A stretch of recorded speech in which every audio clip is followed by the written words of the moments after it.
Muy buenas, queridos y queridas estudiantes del curso Ética y Política. Mi nombre es Tobías Murillo, soy el tutor encargado de las videoconferencias para este curso. El día de hoy nos vamos a dedicar básicamente a la última parte de este curso que corresponde al proyecto académico, eh, donde ustedes tendrán que desarrollar un ensayo.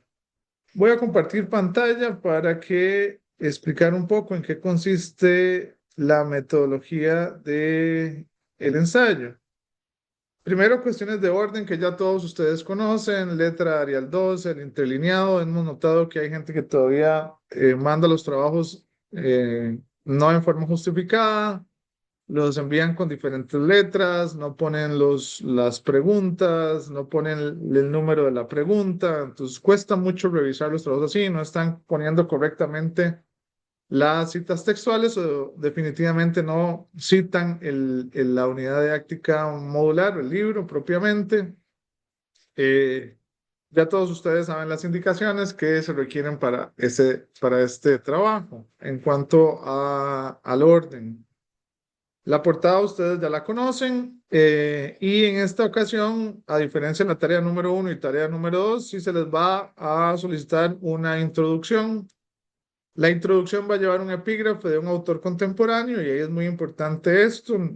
Hay que evitar mencionar autores clásicos o antiguos como Platón, Aristóteles, Epicuro, Séneca, que hemos visto muchos de esos, y también autores o citas que no tienen nada que ver ni tienen relación con el proyecto. Tiene que ser una cita que tenga relación con lo que ustedes están investigando. Tienen que, a partir de la cita, crear una reflexión personal de lo que ustedes entienden de la cita y qué relación tiene con el proyecto, con la ética y la política. Y al final de la introducción, una descripción con sus propias palabras de el tema general, el objetivo también del proyecto que van a realizar, junto con las temáticas del proyecto. Esto para un valor de 5 puntos en la introducción. Eh, Obviamente ese epígrafe o esa cita textual tiene que venir en la bibliografía propiamente. Yo les sugiero que utilicen alguna de las citas que está en el texto de Ética y Política del compañero Roberto Cañas para que se les facilite eh, esta primera parte. El desarrollo propiamente después de la introducción sí requiere un abordaje específico. Voy a aclarar porque es parte de las preguntas que nos han hecho. Dice, elabore un ensayo sobre los tres grandes críticos de la sociedad contemporánea: Karl Marx, Friedrich Nietzsche y Sigmund Freud, ¿no? Tenemos tres autores que son los que vamos a utilizar para el desarrollo de la primera pregunta. ¿Qué tienen que hacer? Les dan cuatro temas a ustedes, perdón: religión, sociedad, individuo y moral. ¿Sí? Les están dando cuatro temas, perdón, y tres autores, ¿no? Deben enfocarse en las diferencias o similitudes entre los autores y por cada tema debe desarrollar tres ideas. Es decir, tres ideas sobre religión, tres ideas sobre sociedad, tres ideas sobre individuo, tres ideas sobre moral. Yo les aconsejo que lo hagan. ¿Qué ideas tiene Nietzsche sobre la religión? ¿Qué ideas tiene Marx sobre la religión? ¿Qué ideas tiene Freud sobre la religión? Y así sucesivamente. ¿Qué ideas tiene Marx sobre la sociedad? ¿Qué ideas tiene Nietzsche sobre la sociedad? ¿Y qué ideas tiene Freud sobre la sociedad? Y así se van enfocando entre las diferencias y similitudes de cada uno. Y se les va a hacer más sencillo hacer el desarrollo del trabajo. Cada idea debe complementarse con una cita textual o parafraseada. Entonces voy a retroceder. Son cuatro ideas, tres autores, 12 puntos, que serían las tres ideas sobre la religión, las tres ideas sobre sociedad, las tres ideas sobre el individuo y las tres ideas sobre moral. ¿Ok? Ya ahí tenemos 12 puntos y cada una de esas ideas debe venir con una cita textual o parafraseada. Noten que en la última indicación se establece un límite, perdón, de citas textuales o parafraseadas de fuentes externas de la unidad didáctica modular. 5 como máximo. Si ponen 6 o no colocan ninguna, se les va a castigar. Eh, Esto quiere decir que como máximo serían 5 citas textuales fuera de la unidad didáctica modular, que es el libro que ustedes tienen acá. 7 citas de ahí y 5 de cualquier otra fuente. Entonces serían 12 puntos de las ideas y 12 puntos de las citas textuales para un total de 24 puntos. ¿Ok? Eh, Básicamente, esto corresponde casi a la mitad del proyecto. Me voy a enfocar en esta primera videoconferencia, en estos 3 autores y en lo que corresponde a esta primera pregunta. Eh, Vamos a hacer un momento a compartir la presentación.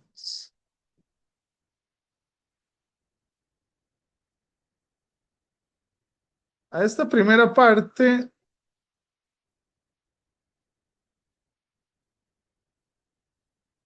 yo he decidido llamarle las filosofías de la sospecha. Hay un filósofo contemporáneo que se llama Paul Ricard, que les llama a estos autores los maestros de la sospecha y crea un concepto que se usa mucho en filosofía que se llama la filosofía de la sospecha. Eh, ¿Qué significa la filosofía de la sospecha? La filosofía de la sospecha supone que la realidad no siempre es lo que aparece. Es decir, cuando un político se sube a una plataforma a decir que habla por el pueblo, un ciudadano deberíamos de sospechar cuáles son sus motivaciones inconscientes en el caso de Freud, cuáles son sus motivaciones económicas o de poder que están detrás, qué es lo que influye para que aquel personaje o aquella persona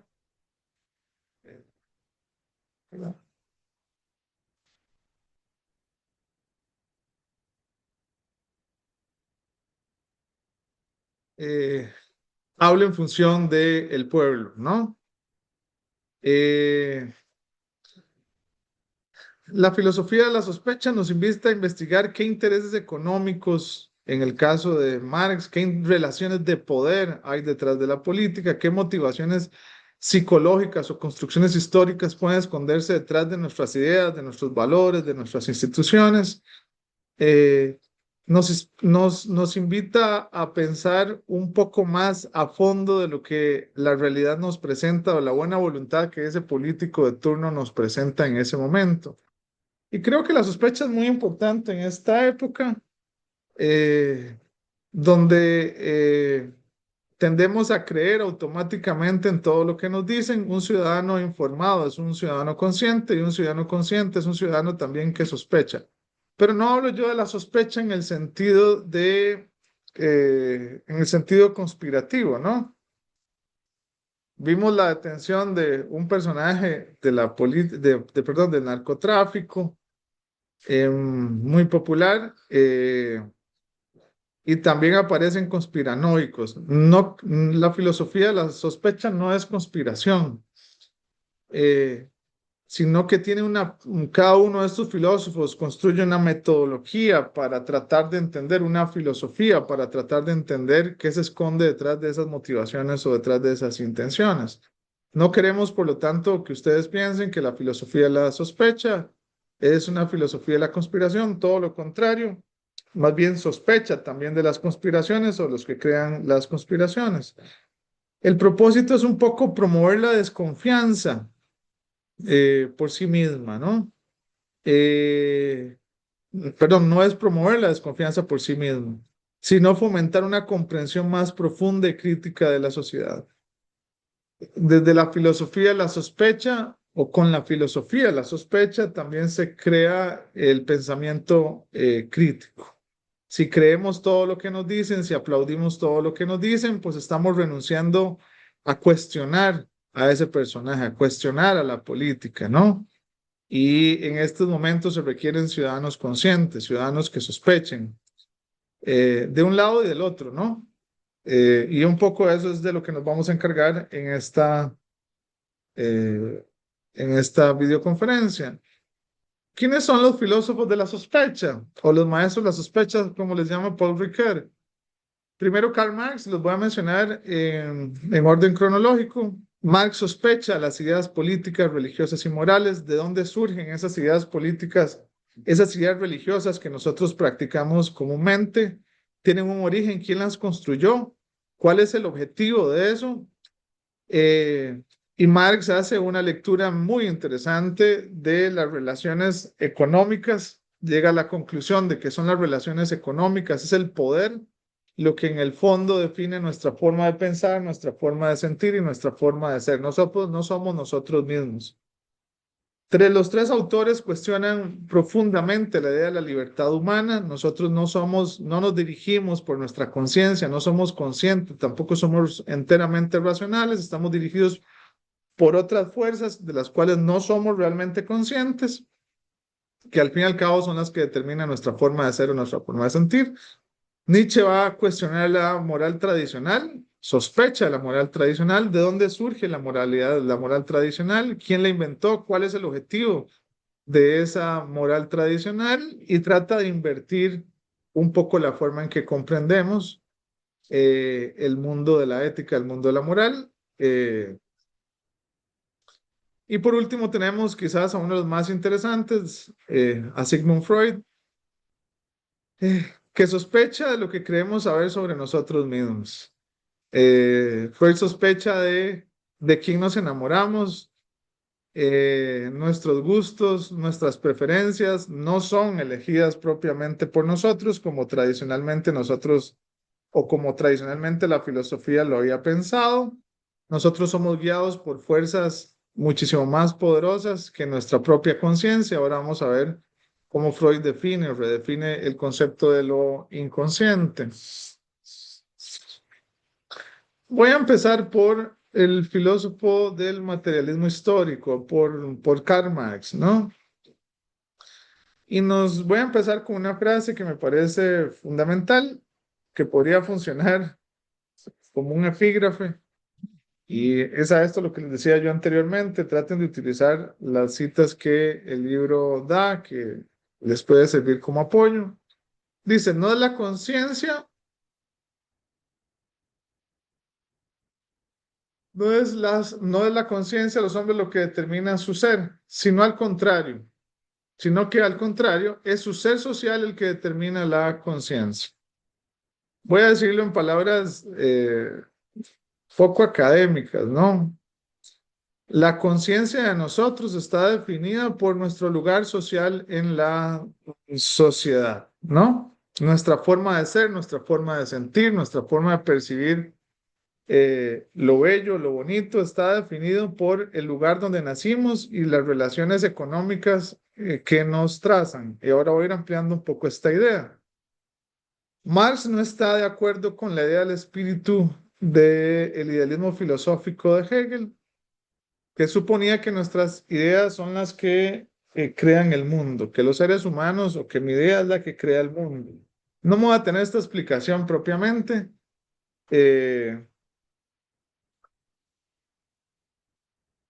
Las personas, si bien protagonizan si bien son protagonistas de la historia, pero de ningún modo según su voluntad, o las condiciones escogidas por nosotros, ¿sí? Eh,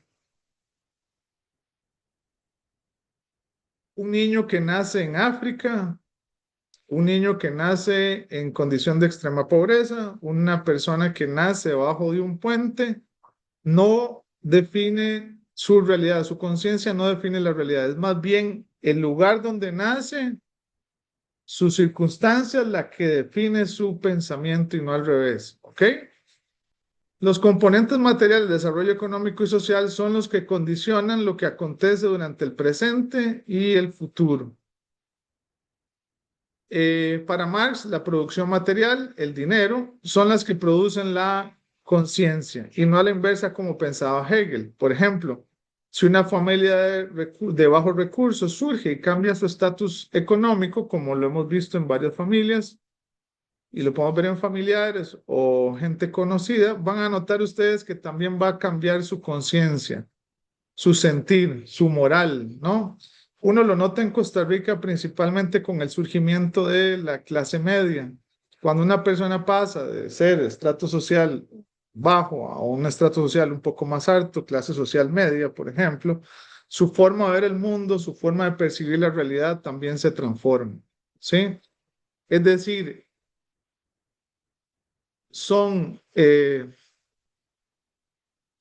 los componentes materiales del desarrollo económico social los que van definiendo nuestra forma de entender el mundo. En este sentido, Marx coincide en que el ser humano nunca es libre.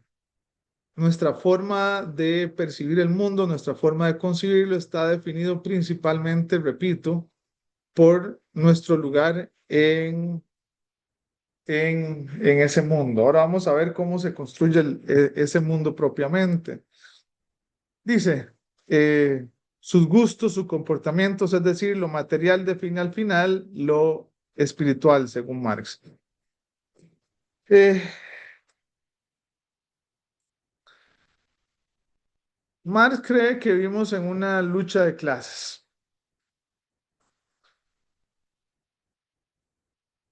Toda la historia de la humanidad ha sido una lucha de clases.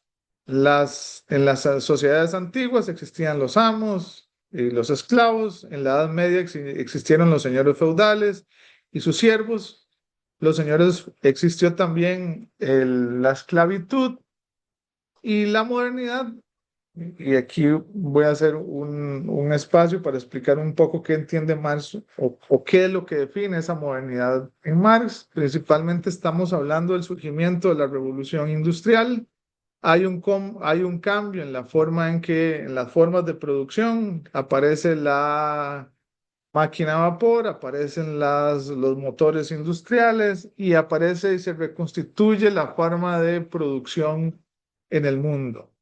Las clases más empobrecidas comienzan a migrar en la revolución industrial de la periferia hacia el centro y se comienzan a producir las grandes producciones a nivel mundial. Y esto cambia, esta nueva redistribución de la economía cambia por completo la construcción de la sociedad y se reconfigura la lucha de clases. Ya no estamos hablando como en la Edad Media de señores feudales y sus siervos, sino que se crean dos nuevas clases sociales, lo que Marx va a llamar la burguesía. La burguesía básicamente son los dueños de los medios de producción, el dueño de la empresa, el dueño de la fábrica, que obviamente se convierte en la persona que va a capitalizar las ganancias y se crea también una nueva clase social que se llama el proletariado. ¿Quiénes son los proletariados? Los que dependen del trabajo, dependen de su trabajo, de su fuerza de trabajo, ¿no? Evidentemente hay una relación asimétrica porque una sola persona absorbe las ganancias del trabajo de todos los demás. Marx ve en esto una contradicción, Marx ve en esto una injusticia y redefine esto como una lucha de clases, ¿no? Pero aquí hay algo muy importante. También detrás de todo esto no solamente está la lucha por el poder económico, sino también está la lucha por el poder político. Ya venía anteriormente la Revolución Francesa, había un cambio en la construcción de la política, la caída por completo de la monarquía y el surgimiento de un nuevo poder fuera de la monarquía, ya sin el poder de la iglesia, que lo va a absorber precisamente estas clases privilegiadas que Marx va a llamar la burguesía y se crea y se instaura ya no una monarquía, sino una nueva clase social privilegiada que Marx va a definir como la burguesía. La burguesía revoluciona prodigiosamente la sociedad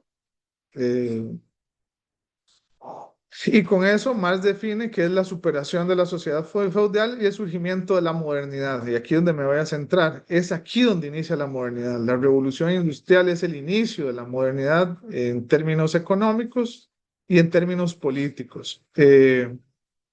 Y con la burguesía, repito, surge una clase social oponente que es el proletariado, que, repito, está en constante contradicción con esta clase social, ¿no? Ahora bien, la pregunta que se hace Marx es que ya no es la monarquía la que impone las normas, ya no es la religión la que impone las normas, como se veía anteriormente.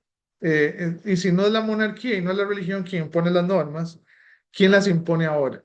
Marx dice que las personas que tienen el poder económico también tienen el poder político, es decir, es la burguesía la que crea las reglas, es la burguesía la que crea las leyes, ¿no?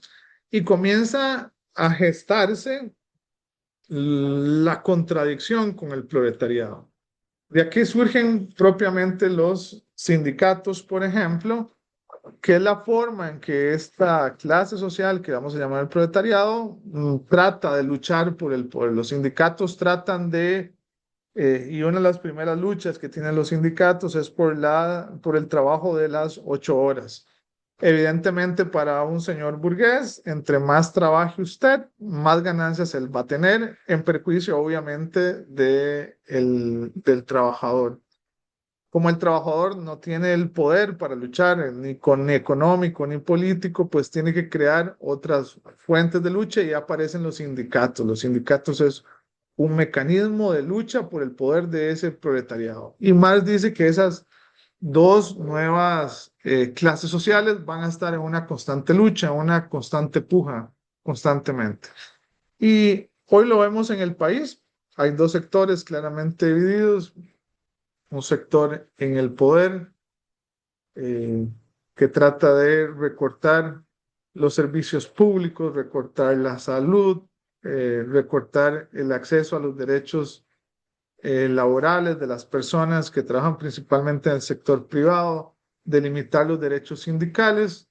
Es decir, esa lucha que Marx anunció en el siglo XIX perdura todavía al día de hoy. Evidentemente, el capitalismo como lo concibía Marx, que algunos dicen que está llegando a su etapa final, pues se sostiene a partir de estas contradicciones, ¿no?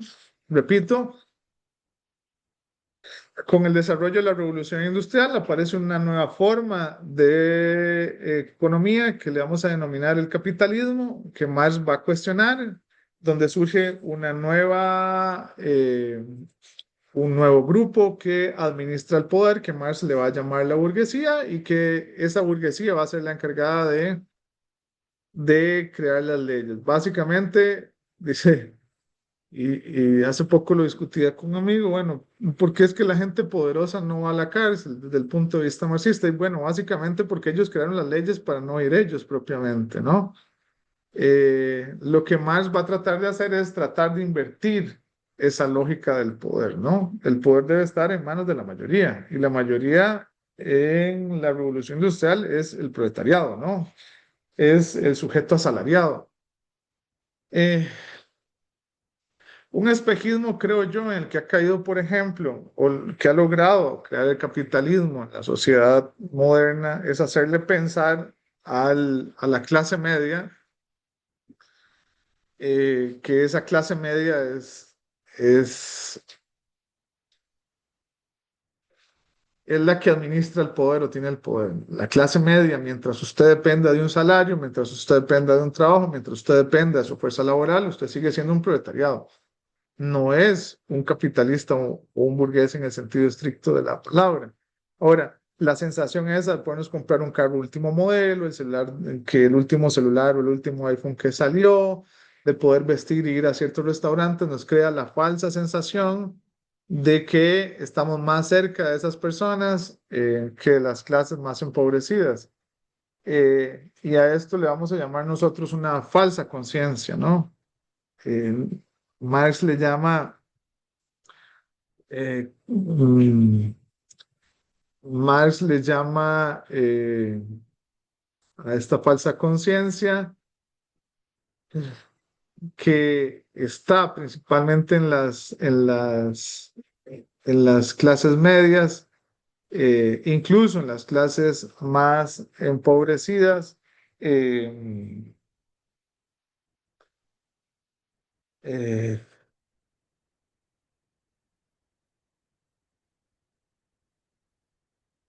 acá, dame un segundo, estoy por para proyectar esto. Hay un componente que es central en Marx.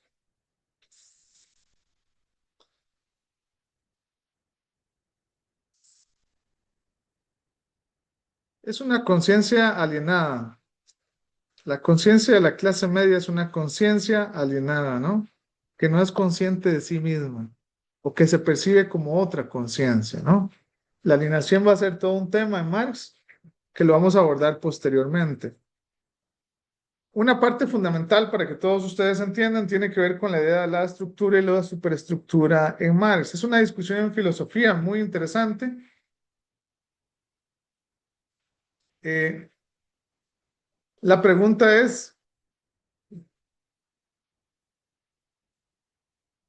¿qué es lo que define nuestra forma de sentir y nuestra forma de ver el mundo, ¿no?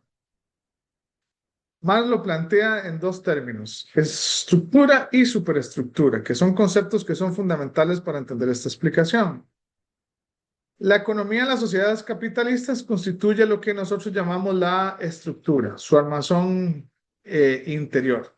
¿Sí? La forma en que está construida una sociedad económicamente es lo que vamos a llamar la estructura. Y sobre ella y determinada por ella se edifica lo que nosotros conocemos la superestructura, que está integrada por todo el aparato jurídico, político, moral, religioso, cultural, ideológico que abarca la vida entera en sociedad. Es decir, las relaciones económicas o la estructura económica es la que define cómo nosotros definimos la moral, cómo nosotros definimos lo religioso, cómo nosotros definimos lo cultural.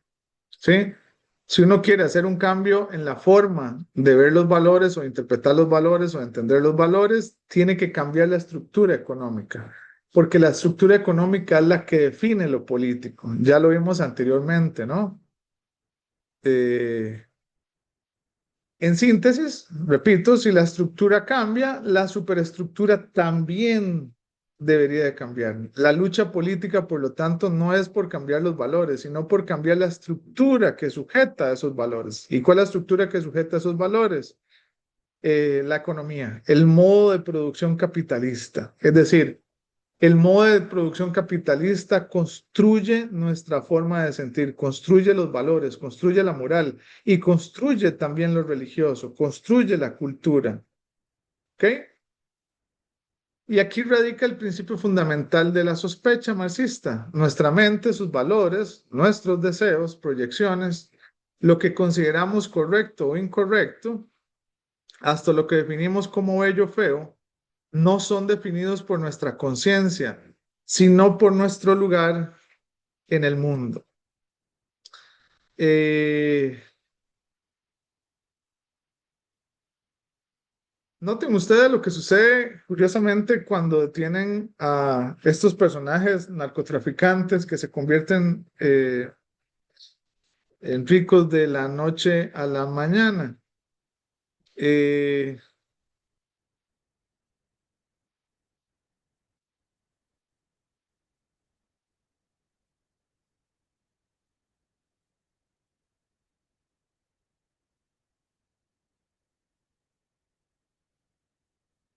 Perdón, estoy teniendo problemas con el audio. Segundo.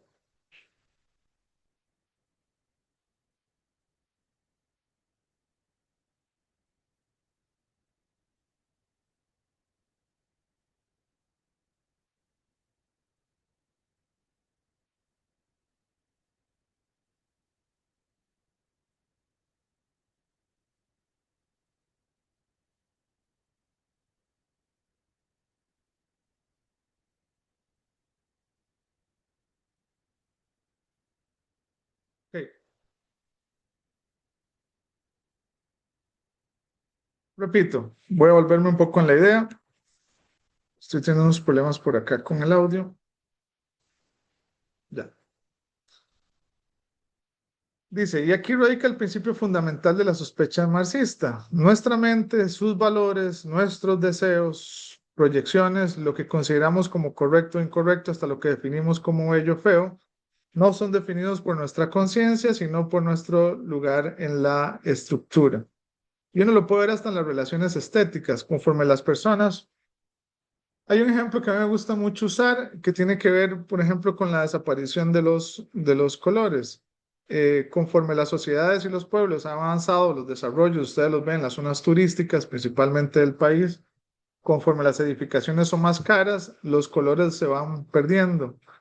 Eh, Básicamente porque hay una especie de colonización estética, una forma de ver el mundo totalmente diferente, eh, que está relacionada precisamente eh, con el capital y con las personas que viven en esos lugares. La desaparición de los colores constituye también la desaparición de las personas que viven en esos lugares, ¿no? Uno nota una sociedad gentrificada básicamente porque los colores comienzan a desaparecer, los colores de las personas, la forma de ver y entender el mundo, de entender la belleza, las relaciones humanas comienzan a desaparecer. Yo siempre digo algo que me parece muy interesante y uno lo nota cuando va a los, ¿cómo se llaman? Las poblaciones gentrificadas. Cuando usted nota que las gallinas comienzan a desaparecer, cuando usted nota que las carreteras se comienzan a llenar de adoquines, cuando usted nota que las casas se comienzan a convertir cada vez más lujosas y se hacen más blancas, usted nota que las relaciones sociales van cambiando o, de la misma forma. Y eso explica muy bien cómo la relación entre economía, por ejemplo, y estética, cómo la economía va definiendo nuestra forma de ver el mundo y nuestra forma de interpretar el mundo, ¿no? Nuestra forma incluso de verlo bello, ¿no? Eh, y creo que ese es el espejismo que sufre la clase media, ¿no? La clase media se percibe hacia arriba, comienza a adquirir ciertos valores sociales, culturales de las clases altas o cree que, y esos, al incluir esos ciertos valores o intereses de las clases altas, se comienza a pensar, a crear esa falsa conciencia, a enajenar la conciencia, como hablábamos anteriormente, y comienza a percibirse de otro lado. El ascenso económico, en síntesis, cambia nuestra forma de entender el mundo y las relaciones en que se constituye ese mundo, ¿no? Voy a pasar a un filósofo que se llama Friedrich Nietzsche. Eh,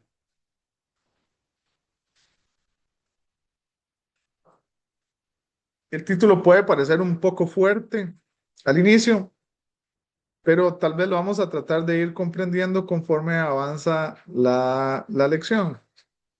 Friedrich Nietzsche y la muerte de Dios. ¿Qué significa la muerte de Dios? Vamos a tratar de explicarlo poco a poco. Vamos a ver. Durante siglos, la cultura occidental había encontrado en el cristianismo una respuesta para las grandes preguntas, ¿no? Occidente se constituye a partir del cristianismo, eso no lo podemos negar. La filosofía se constituye a partir del cristianismo. El cristianismo le daba sentido a la cultura occidental. Los conceptos de bien, el sentido de la existencia, el objetivo de la existencia, el por qué debemos actuar moralmente y qué ocurre después de la muerte, todos esos vacíos humanos los llenaba la religión y en Occidente propiamente los comenzó a llenar el cristianismo. Nietzsche le reclama en específico a dos autores muy particulares, por un lado Platón y por otro lado San Pablo. Nietzsche cree que Platón, eh, perdón, Nietzsche cree que el cristianismo a partir de San Pablo eh, convirtió la filosofía platónica en popular. ¿Y por qué lo hace de esta forma? Platón había creado una filosofía donde suponía que existían dos realidades diferentes. Una realidad superior, que es inmaterial, vamos a llamarla espiritual en el sentido cristiano, que es donde el alma va. No voy a detenerme en esto para no confundirlos más. Y existe una realidad material, que es donde estamos nosotros, que es impura, que es concupiscible, etcétera, etcétera, ¿no? El cristianismo va a retomar posteriormente eh, esta idea eh, y la va a construir en una forma y en un sentido de vida que muchos de nosotros aún seguimos teniendo. El cristianismo introduce esta idea popularmente de que cuando morimos nuestra alma va al cielo y que existen dos, nuestro cuerpo, nuestra realidad está constituido de dos esencias diferentes, la esencia material, que es donde está la carne, el pecado, ¿no? De la cual debemos huir. El mundo siempre está relacionado con el pecado, con el mal, ¿no? Y que nuestra alma en algún momento va a ascender hacia el cielo, hacia la eternidad. Y básicamente los cristianos actuamos por el miedo al castigo, por el miedo a no ir hacia esa eternidad, ¿no?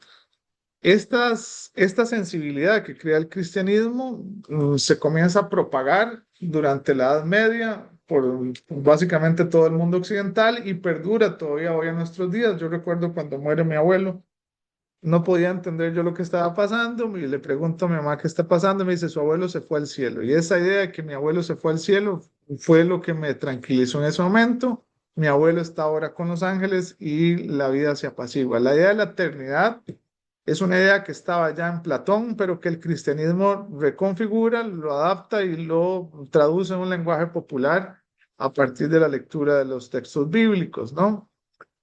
Y es básicamente contra esta idea que Nietzsche va a comenzar a luchar. Hay un acontecimiento también que está detrás de Nietzsche que me parece importante notar, que es la Revolución Francesa y la Ilustración, con la cual llega la Ilustración propiamente. Eh, la Ilustración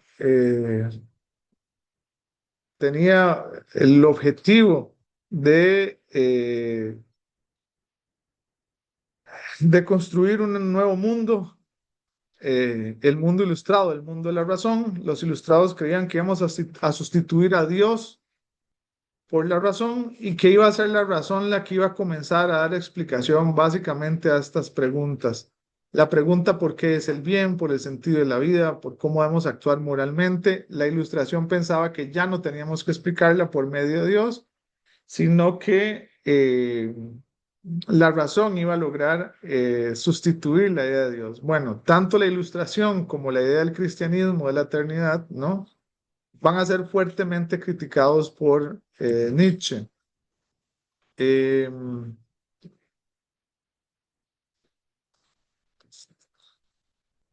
Sin embargo, ya con la ilustración, detrás también venía el Renacimiento. Nietzsche va notando que las ideas del cristianismo están comenzando a desaparecer. Nietzsche tiene una frase que dice, Dios ha muerto y nosotros lo hemos matado. ¿Qué significa eso? No es que Dios muere, no es una lucha contra la religión, es simbólico lo que Nietzsche está diciendo. Es decir, cuando Dios desaparece, cuando comienza a perder su fuerza, cuando dejamos de recurrir a Él. Y Nietzsche está notando que el cristianismo está perdiendo su fuerza. Este es el contexto histórico del siglo XIX en Europa. Nietzsche muere en el 1900, si no estoy mal, y Europa estaba pasando una transformación profunda. Ya vimos varios componentes que ya hemos dicho, la revolución industrial, el surgimiento del pensamiento ilustrado eh, y la reconstitución de los derechos humanos también. Hay una serie de cambios profundos en la sociedad antigua, perdón, en la sociedad moderna.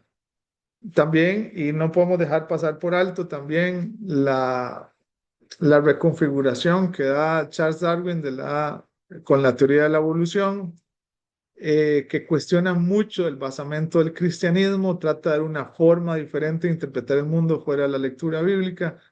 Este es el ambiente que está surgiendo en la Europa del siglo XIX. La revolución industrial había cambiado la economía y con la economía también la vida cotidiana. Nosotros lo estamos viendo también acá.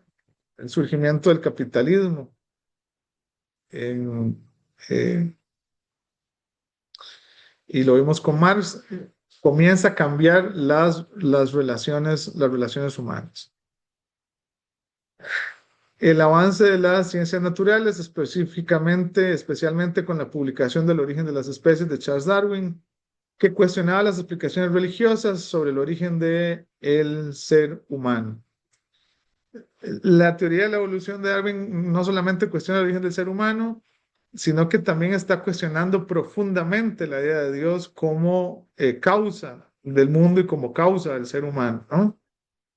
Eh, la crítica histórica a la Biblia debilitaba la autoridad de las iglesias y el proceso de secularización, producto de las ideas ilustradas, hacía cada vez más personas se organizaran su vida sin recurrir a la religión.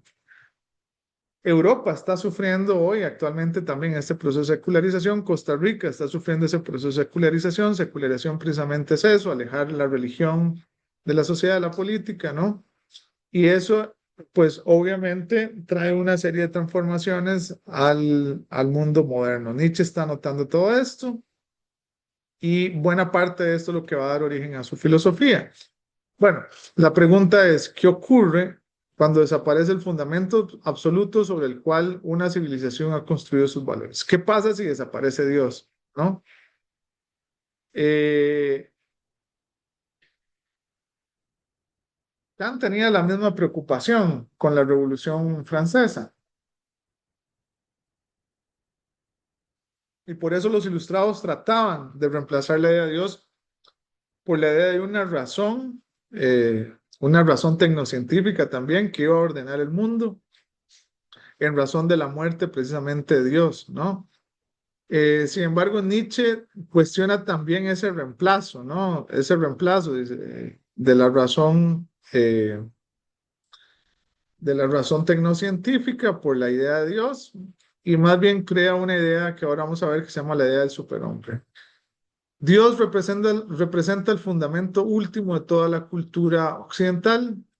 No solo simboliza la religión propiamente, sino que también simboliza la verdad absoluta. La moral universal estaba constituida ahí. Hay una moral que se supone que es universal porque existe un Dios que la impone y todos los seres humanos estamos obligados a seguirla. Vamos a ver, y este punto es fundamental. Nietzsche cuestiona esta idea. Si Dios ha muerto, no tiene por qué existir una moral universal.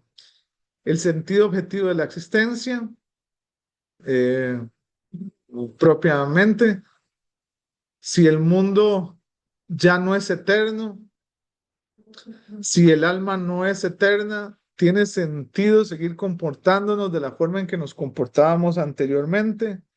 Si la vida es finita, pues tenemos que aprender a vivirla en el presente y no en el futuro como pensaba el cristianismo, ¿no? Y propiamente el cristianismo también de una u otra forma le permitía dar un orden al universo, ¿no? La idea de Dios traten de imaginarse esto, la idea de Dios son una serie de pilares fundamentales que sostiene la idea de Dios, la idea de la verdad, del bien, del sentido y del orden del universo. Dios es el centro de todo eso en la sociedad occidental y en muchas de sus vidas también opera de la siguiente forma. Piensen ustedes que esos pilares de la sociedad occidental se despedazan y ese es el anuncio que hace que hace Nietzsche. Dios ha muerto y esos pilares que sostenían toda la civilización occidental se están comenzando a despedazar. Cuando Nietzsche afirma que Dios ha muerto, quiere decir que estos fundamentos ya no resultan convincentes para la cultura moderna. Es un acontecimiento cultural antes que religioso. La cultura está cambiando con la muerte, entre comillas, de Dios. Está viniendo una nueva estructura, una nueva forma de ser y una nueva sensibilidad que ya no es como el cristianismo la había construido en sus inicios. Y Nietzsche trata de proclamar cómo va a ser o cómo debería ser esa nueva forma de social. La sociedad ha dejado de creer que existe una verdad absoluta garantizada por Dios. Y si ya no existe la verdad absoluta, entonces ¿qué existe? ¿Quién impone lo que es verdad? ¿Quién impone el sentido moral universal a la sociedad? ¿Cuál es el sentido propiamente de la existencia? Esto es lo que está en juego con la filosofía nietzscheana. Y esto nos lleva a una idea central que le vamos a llamar la transmutación de los valores. Si los valores habían sido creados por el cristianismo, si lo que consideramos como bueno, correcto, había sido creado por el cristianismo, y Dios o la idea de Dios ya no se sostiene, bueno, ¿qué pasa? Nietzsche habla de una transmutación de los valores. Si Dios ha muerto, ya no tenemos por qué temerle, ya no hay por qué doblegarse ante lo sobrenatural, ya no hay por qué tenerle miedo al infinito, ya no hay por qué actuar como el cristianismo nos decía para ganarnos el cielo. Y ya no hay por qué temerle a nada fuera de este mundo. Si Dios desaparece, entonces, ¿qué queda? Evidentemente queda el hombre en soledad, ¿sí? Eh, Si el surgimiento del cristianismo era el inicio de la nueva era y el inicio de los nuevos valores, la muerte de Dios significa el inicio de otra era totalmente diferente. Sí, siempre hablamos de un antes y un después de Cristo. ¿Y por qué hablamos de un antes y un después de Cristo en Occidente? Y básicamente porque Cristo reformula el Antiguo Testamento, reformula la forma, bueno, Nietzsche no acepta que sea Cristo, Nietzsche dice que es San Pablo el encargado de reconstituir y de constituir el cristianismo. Se reconstituye el cristianismo, se reconstituyen los valores, se reconstituyen los valores de la compasión, del amor al prójimo, etcétera, etcétera, etcétera, ¿no? Aquí va a ser un impasse que me parece muy importante. Nietzsche cree que el cristianismo funda una moral eh, de los resentidos, de los débiles, ¿no? Eh, los débiles necesitan creer en Dios para tener una esperanza fuera de este mundo, ¿no? Dios fue creado para crear una esperanza fuera de este mundo, ¿no? Eh, si ya Dios no existe, tiene que aparecer alguien que sustituya la idea de Dios. Y así surge un nuevo hombre ya liberado, que ya no cree en en los antiguos valores, que Nietzsche le va a llamar el superhombre, ¿no? El superhombre reemplaza a Dios. Si Dios era el que ponía los valores anteriormente, ¿quién va a poner ahora los valores? Pues los va a poner principalmente ese superhombre. Eh, ¿Y quién es ese superhombre? Contrario al cristianismo, que es temeroso, resignado, que no disfruta la vida por salvar su alma. Eh, Vamos a ver cómo explico esto, porque de repente la forma en que lo explico puede sonar grosera para ciertos sectores. Eh, Ustedes, recuerdo un compañero, una compañera que estando en el colegio, la invitábamos a ir a fiestas y ella decía que no, evitaba ir a fiestas, evitaba escuchar la música que estaba de moda, evitaba usar vestidos cortos, evitaba comportarse de cierta forma, evitaba ir a ciertas formas, básicamente porque ella pertenecía a una religión. Dentro de su religión, todas estas cosas, la música moderna, la vestimenta, las ciertas relaciones humanas se consideraban pecado, ¿no? Y como eran pecado, tenían que ser evitadas. Recuerden lo que habíamos dicho anteriormente con Platón y con el cristianismo, la carne está asociada al mundo, el mundo es pecado, y el cristianismo, en el sentido en que Nietzsche lo dice, y el cristiano como tal, está obligado y está llamado a renunciar a la carne. Renunciar a la carne significa renunciar al mundo. Y renunciar al mundo básicamente es renunciar a la vida desde el punto de vista de Nietzsche. El cristiano o ese cristiano renuncia al goce, al disfrute, al placer, a lo que le es placentero. Y eso es lo que está en discusión en este caso con el superhombre. Ese superhombre ya no tiene por qué tenerle miedo al placer, ya no tiene por qué tenerle miedo a crear sus propios valores, a vivir su propia vida, ¿no? El cristianismo, por lo tanto, tiene que crear lo que él llama la moral del rebaño. El cristiano tiene que ser obediente, no puede hacer lo que él quiere, tiene que seguir las normas, las leyes, eh, porque si no, no se va a poder ganar la vida eterna. Con la muerte de Dios desaparece la vida eterna. Y con esto se invierte todo lo anterior. El superhombre es quien va a suplantar la idea de Dios y el hombre, ese superhombre, y le dice superhombre básicamente porque va a tener el mismo poder que tenía Dios anteriormente. Si Dios creaba los valores en el antiguo, en el antiguo modelo, es el superhombre quien va a diseñar sus propios valores. Es el superhombre quien va a tomar el rumbo de su vida. No se va a guiar como un rebaño en el cristianismo que era el cristiano tiene que obedecer, seguir siempre las pautas, hacer siempre lo mismo. El superhombre es un ser humano totalmente liberado. Eh, yo, para explicar el superhombre, siempre me gusta remitirme a los Simpson. En los Simpson hay dos personajes muy interesantes, que es Lisa Simpson y Bart Simpson. Bart Simpson, Lisa Simpson representa esa moral de rebaño. Es la persona que siempre hace lo correcto, es la persona eh, que trata de hacerle el bien a los demás, que se trata de enfocar en el estudio, que hace lo que la sociedad quiere. Lisa es el sujeto o la hija que todo ser humano quiere, disciplinado, etcétera, etcétera.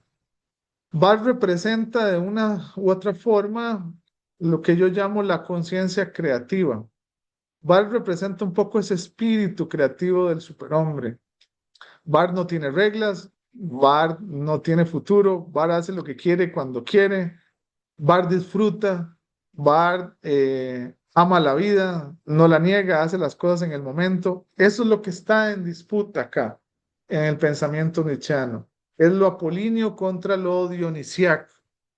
Nietzsche cree que la moral cristiana mató la moral dionisiaca o la que estaba muy presente en la vida griega. Dejamos lo dionisíaco, lo placentero, por tratar de doblegarnos a la idea de la infinitud. Pues ese hombre que ya no le teme a la infinitud, porque la vida es finita, y si la vida es finita, pues tenemos que aprender a vivirla en el momento, ¿no? Y ese es el superhombre. El superhombre ama la vida, no la niega. No es obediente como Bart, él se rige a sí mismo porque ya no tiene Dios. Es un hombre lúdico y creador. Y esto es un aspecto que yo lo noto en Bart Simpson, por ejemplo. Bart Simpson simboliza el espíritu creativo, ¿no? Lisa siempre va a hacer lo mismo. Bart no, nadie sabe qué va a hacer Bart, cómo va a actuar. Bart puede ser una persona buena o mala en el mismo momento, ¿sí? Puede ser buena en un momento y mala en otro momento, ¿no? Pues esa es la espontaneidad del superhombre. Y por supuesto que desprecia los valores tradicionales. Lisa es el sinónimo de los valores tradicionales. Bart desprecia todo lo tradicional, quiere romper los límites, ¿no? Y por lo tanto ama lo terrenal, se consagra a lo mundano. Nietzsche lo que dice es, si Dios ha muerto, pues tenemos que aprender a amar el mundo. Tenemos que aprender a disfrutarlo, ¿no? Y, y no le interesan las retribuciones celestiales, no le interesa ganarse el cielo. Él es lo que es en el momento, él define el momento, él define lo que es, él define lo que quiere. Y este es un poco el superhombre.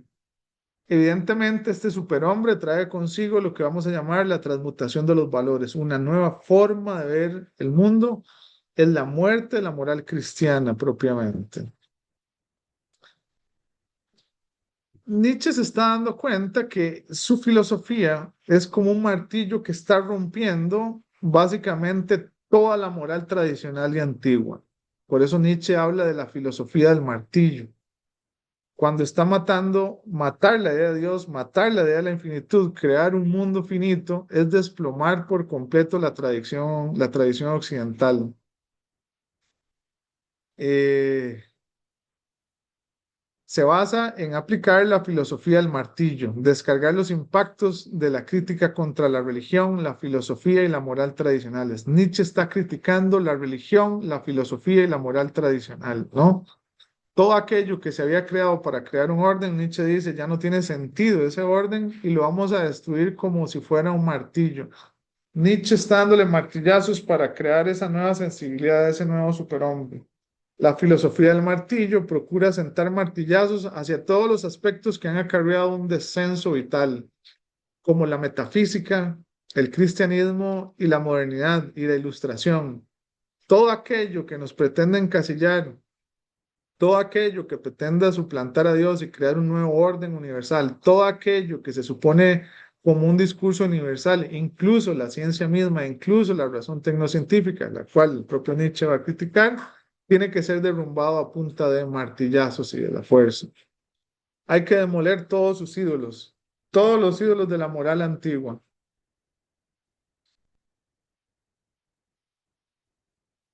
Y con esto disolver toda objetividad que quiere objetivizar precisamente al superhombre, que quiere encasillarlo.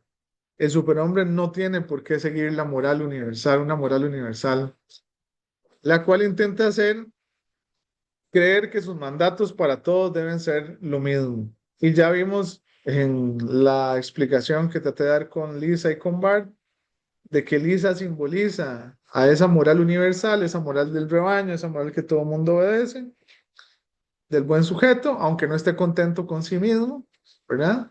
Porque al final, si uno quisiera hacer la pregunta, ¿cómo nos gustaría vivir la vida al final? Como Bart o como Lisa Simpson, probablemente la respuesta de la mayoría sería que queremos vivir como Bart Simpson. Sin embargo, estamos obligados a actuar como Lisa Simpson, ¿no? Y esa es la contradicción de ese sujeto moderno, ese superhombre que quiere desplegar toda su energía vital, pero no puede desplegarla básicamente porque la moral universal se lo impide, el cristianismo se lo impide. Entonces Nietzsche está derribando todo eso, está cuestionando esa forma de entender el mundo tradicional y por eso a Nietzsche se le adjudica ser uno de los filósofos de las sospechas. Las ideas morales, religiosas, filosóficas no son verdades eternas, sino interpretaciones que responden a determinadas formas de vida y relaciones de poder. Eh, es decir, esa construcción metafísica del mundo que se creó con el cristianismo, que creó esos pilares que vimos anteriormente, fueron creados por personas que querían controlar el poder. En el fondo, la lucha que hay es una lucha por el poder. Y Nietzsche lo que trata de hacer es de revelar o de velar esa lucha que está.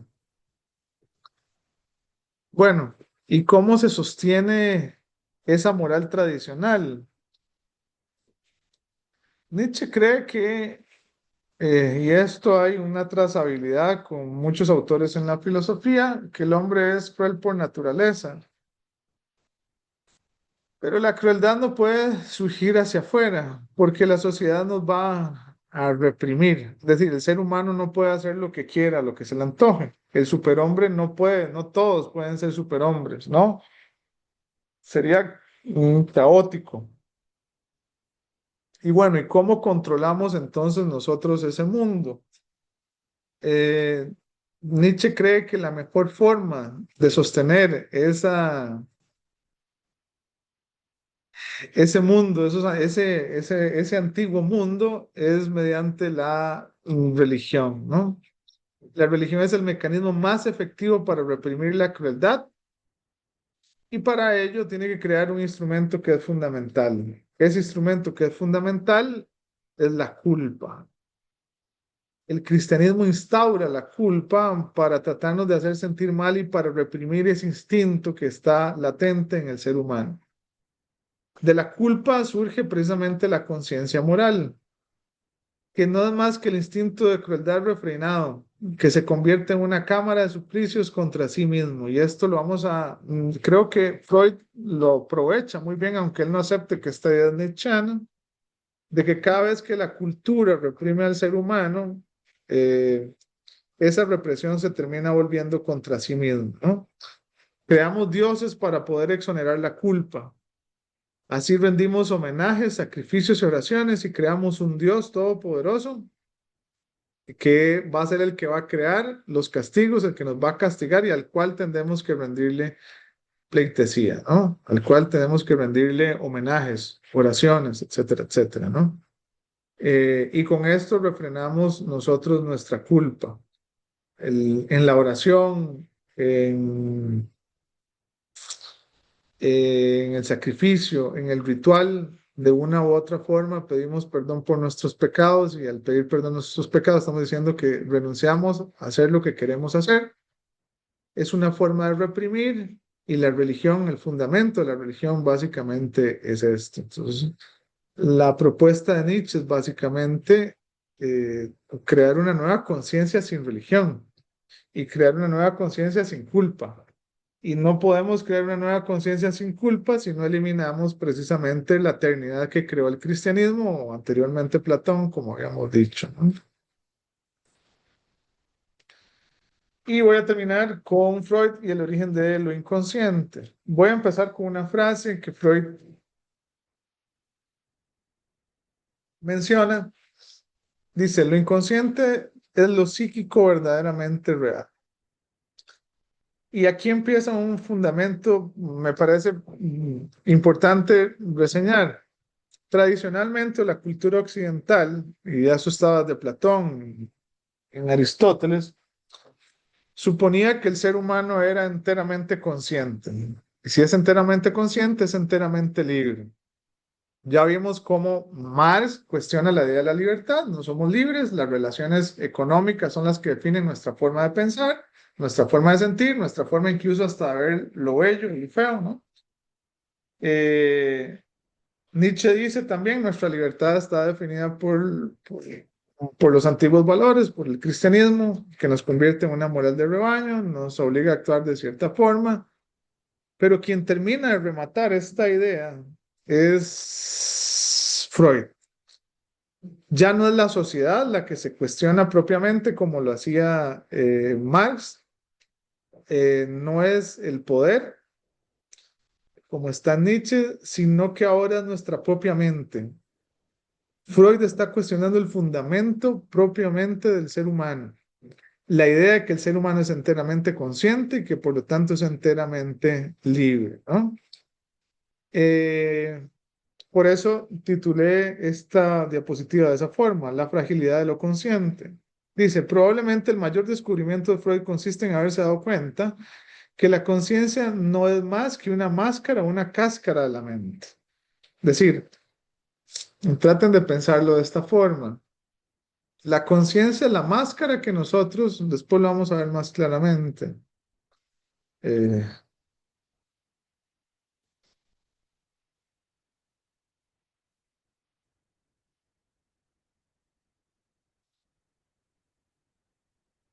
la conciencia no es la que define nuestros gustos propiamente. Y la psicología, o una parte de la psicología va a readaptar esto, lo va a tratar de reconstruir. Un ejemplo claramente está en el complejo de Edipo. Nosotros no nos enamoramos conscientemente. Nos enamoramos de una persona y no sabemos definir por qué nos enamoramos. Eh, Ahora, si no nos enamoramos conscientemente, entonces, ¿quién eligió a esa persona? ¿Por qué nuestra voluntad se dirige hacia aquel objeto? ¿Por qué aquella persona que todo mundo feo, yo la termino viendo, que todo mundo ve feo, por qué yo la termino viendo bonita? Esto es un poco lo que demuestra, en parte, que no es la conciencia, al fin y al cabo, la que elige las cosas, ¿no? Vean ustedes cómo nuestros traumas definen nuestra forma de entender el mundo, nuestra forma de actuar sobre las personas, de sentir, etcétera, etcétera, ¿no? Hay muchas cosas que nosotros hacemos que son dolorosas, incluso contra nosotros mismos, y no sabemos por qué lo hacemos. Dice así, probablemente el mayor descubrimiento de Freud consiste en haberse dado cuenta que la conciencia no es más que una máscara o una cáscara de la mente. Lo consciente se restringe estrictamente a percibir el mundo y a obedecer los impulsos que emergen de lo inconsciente. Y ahora vamos a ver qué es lo inconsciente. Es decir, no es la conciencia al final la que elige a aquella persona.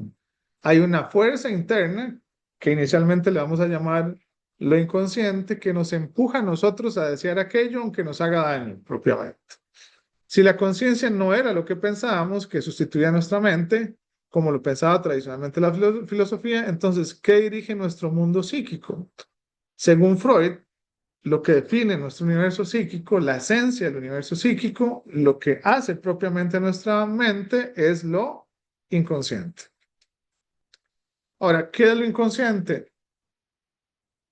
Lo consciente, repito, no es lo verdaderamente psíquico, es lo inconsciente, es su realidad esencial. Así, problemas sexuales, histerias, chistes, distracciones, lagunas mentales, entre otros, están conectados con el olvido de situaciones penosas, dolorosas, temibles, traumatizantes del pasado y son por consiguiente reprimidas a la conciencia. Esas tendencias inhibidas al volverse inconscientes hacen borrar de la mente nombres, personas, ambientes y sucesos. La conciencia selecciona solamente los contenidos o aspectos que el individuo necesita para su vida.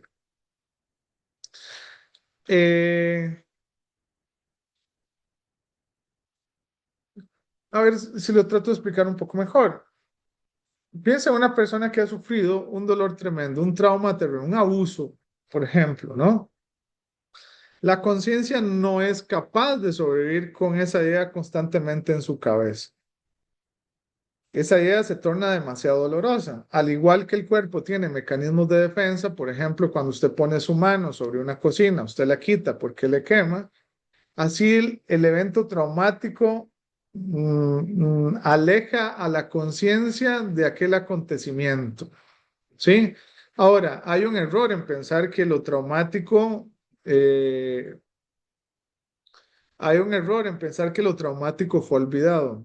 Lo traumático nunca es olvidado, es mandado a una parte de nuestra mente que le vamos a llamar el inconsciente, donde todos estos eventos traumáticos, todos estos deseos que son perversos, todas nuestras ideas que no son moralmente correctas, van a guardarse ahí. Pero el problema de estas ideas es que siempre van a tratar de volver hacia el consciente.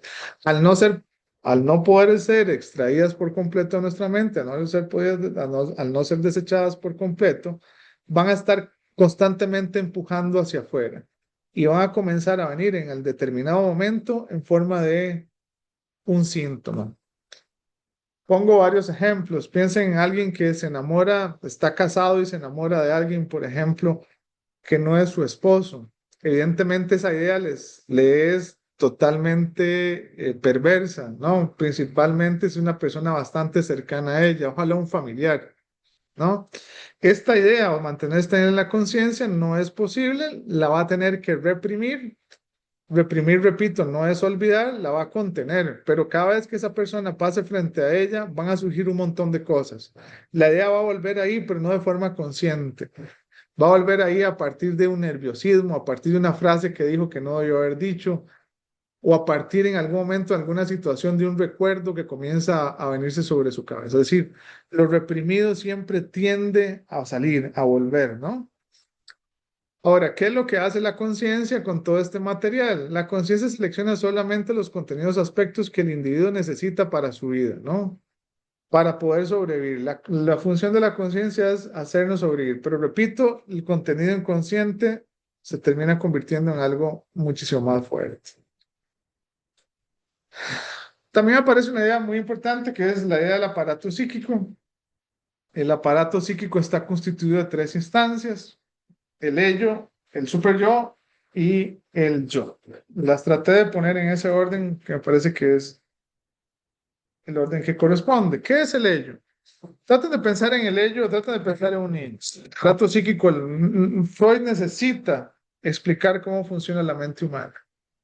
Y Freud cree que existen tres espacios en la mente humana, cada uno con una función específica, lo que Freud va a llamar posteriormente el aparato psíquico, ¿no?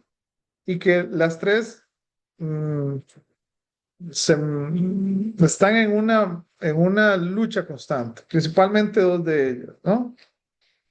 Eh, la principal y que es con la cual nacemos todos nosotros es el ello. El ello constituye el conjunto de impulsos inconscientes de la libido. La libido, para ir definiendo ciertos conceptos, vamos a tratar de entenderla como una energía interna, ¿no? Una energía de carácter sexual que constantemente está tratando de salir. El fondo extenso y nebuloso de nuestra personalidad siempre es egoísta al ello, es el niño que quiere comer ya, que quiere jugar ya, que quiere que le den todo ya. Por eso es enteramente egoísta. Cuando un adulto está en una presa y comienza a pitar como loco para que todo el mundo se mueva y que él pueda pasar, ahí está el ello actuando. El ello es instintivo propiamente. Como es instintivo, es profundamente egoísta, ¿no? Trata de acabarlo todo, trata de controlar, trata de complacer el placer constantemente. El niño trata constantemente de complacerse a sí mismo. Como se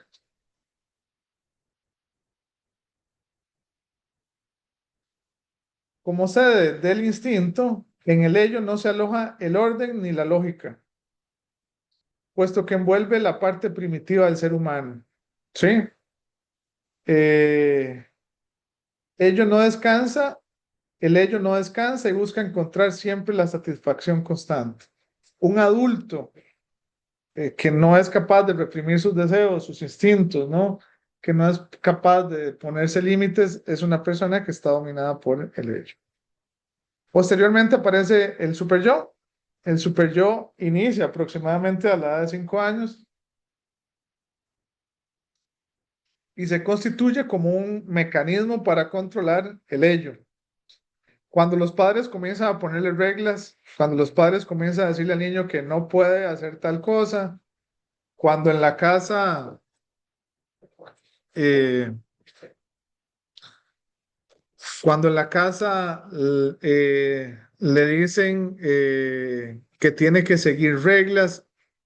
El ello es el componente cultural que se instaura en la mente humana. Significa una instancia interna que se autocastiga. El ello es el que nos dice no debes hacer. El ello es el principio del deber.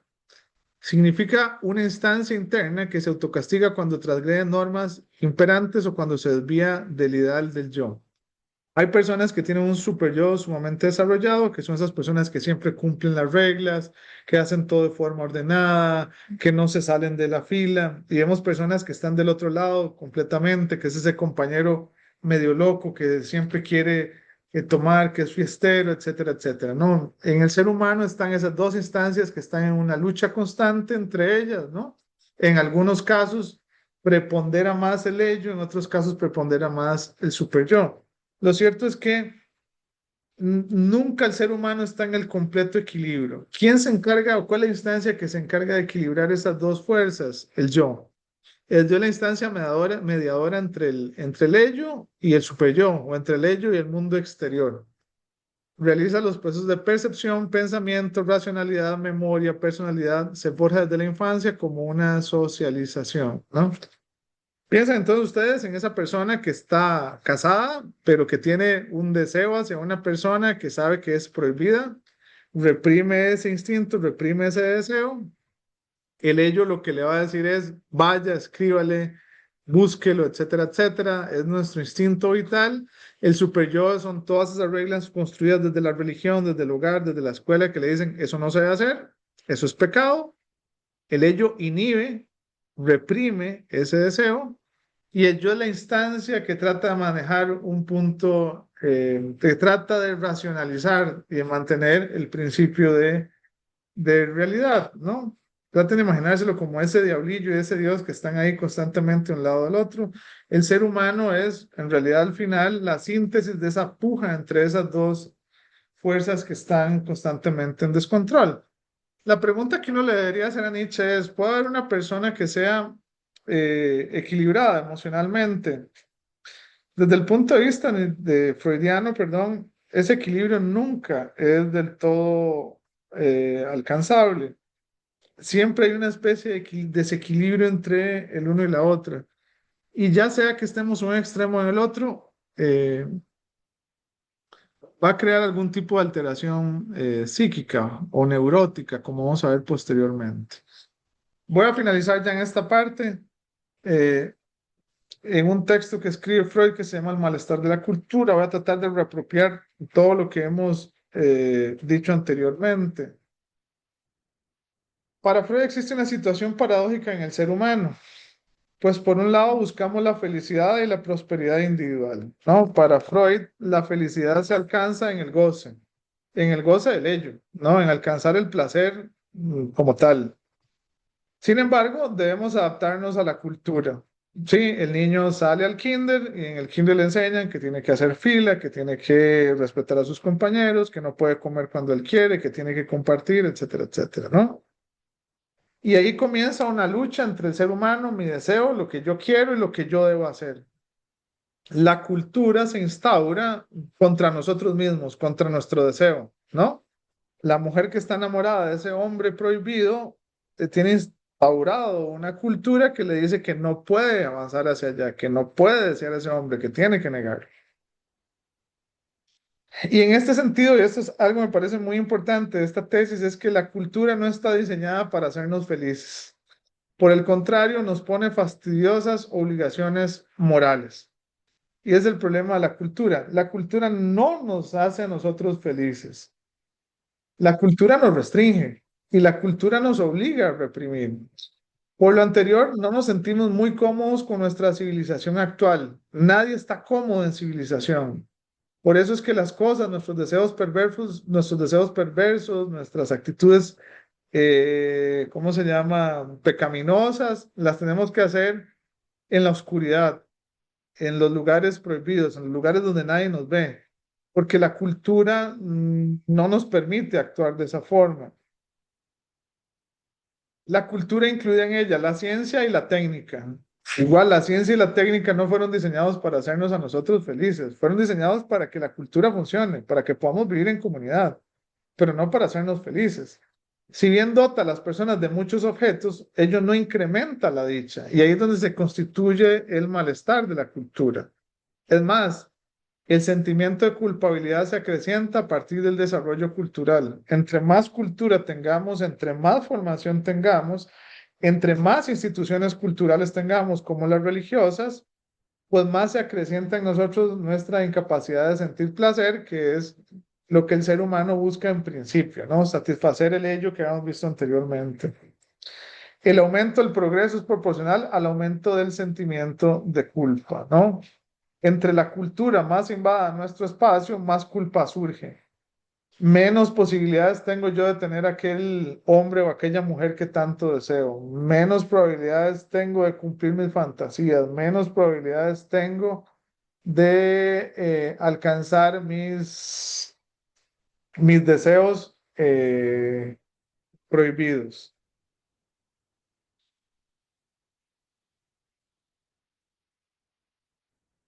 Y aquí aparece un concepto que me parece muy importante, que es el de la sublimación. ¿Qué es la sublimación? La sublimación es la descarga de la energía psíquica o la libido por un medio no necesariamente sexual. Freud pone varios ejemplos, como por ejemplo el deporte o el arte, es una forma de sublimar. Cuando una persona tiene demasiada carga, demasiada energía acumulada, demasiada, por ejemplo, en el caso que lo dice Freud, por ejemplo, demasiada tensión sexual, eh, aparece el deporte como una forma de canalizar esa energía que está contenida ahí, canalizarla de forma positiva, ¿no? Entonces, cuando hacemos deporte de una u otra forma, estamos sublimando. La persona que hace pintura o que pinta sublima de una u otra forma sus deseos inconscientes, ¿no? La sublimación, por lo tanto, es una forma de descarga de energía, de esa energía vital, de una forma no sexual y, entre comillas, positiva. La sociedad crea mecanismos de sublimación. La respuesta es que sí. ¿Cuáles son esos mecanismos de sublimación? El arte y la religión, por supuesto, ¿no? En la religión, por ejemplo, se crean mecanismos de sublimación. Todos los rituales es una forma de sublimación. La confesión, diría yo, es una forma, por ejemplo, de sublimar, etcétera, etcétera. Entonces, digamos que la cultura crea estas instituciones que nos ayudan a nosotros a, digamos, a sublimar, no a reprimir, pero sí a sublimar, a sacar esa energía perversa, digámoslo así, aunque esa no es la palabra correcta, hacerlo de una forma, digámoslo, positiva, entre comillas, ¿no? Las necesidades instintivas proceden de la energía de la libido y si no son satisfechas, se subliman o se desplazan hacia otras actividades a fin de eludir la frustración del mundo exterior, ¿sí? Como no puedo completar mis deseos, como no puedo hacer realidad lo que mi ello o mi instinto me dice, tengo que comenzar a canalizarlo hacia otro lado. Comienzo a hacer ejercicio como un loco, comienzo a pintar, comienzo a escribir. Por medio de actuaciones artísticas, científicas, religiosas, narcóticas incluso, ¿verdad? En el caso de las drogas, la cultura logra canalizar como satisfacciones sustitutivas las pulsiones biológicas sexuales, desencadenando lo que Freud llama como una neurosis. ¿Qué es una neurosis? Es la insatisfacción emocional debido al conflicto interno e inconsciente entre los impulsos primarios, esos deseos, ¿verdad? Entre yo del deseo o el deseo de aquella mujer por aquel hombre y las exigencias emocionales de la realidad que me dicen no puede usted acceder a aquel hombre porque es el amigo de su esposo, del ello. Inconscientes entre los impulsos primarios del ello y las exigencias emocionales de la realidad que se encadenan en síntomas. Al final, la neurosis es un síntoma, termina convirtiéndose en una fobia, en una obsesión por una serie, en una obsesión por una persona, en una obsesión por un libro, en una obsesión por algo. O también una neurosis puede terminar convirtiéndose en dolores físicos, dolor de cabeza. Traten de pensar ustedes cuando piensan hay una idea que ustedes saben que vienen eludiendo durante mucho tiempo y aquello puede terminar convirtiéndose en un dolor de cabeza. Toda neurosis, nerviosismo, frustración oculta cierta cantidad de sentimientos de culpabilidad inconsciente. Ahora, ¿contra quién se ensaña esa culpabilidad de no complacer al ello? Obviamente se va a ensañar contra el yo. ¿Y cómo se ensaña? Bajo la forma de castigo o remordimiento. Esta es la forma en que la cultura instaura esa forma de ordenar nuestra libido o nuestros instintos básicos fundamentales y por lo cual crea esa institución, y en esto coincide mucho con Nietzsche. La religión es precisamente esa instancia donde nosotros sublimamos todas nuestras o canalizamos todo nuestro, el cristianismo le llama al pecado, ¿no? Todas nuestras sensaciones pecaminosas o carnales, ¿no? La religión trata de canalizarlo de forma positiva y para eso cualquier persona que haya pertenecido a alguna congregación religiosa sabe que las congregaciones religiosas o las religiones son, eh, digamos, están diseñadas precisamente para lograr ese objetivo. Me despido de ustedes en esta primera parte. Nos vemos en la siguiente tutoría, la próxima lección.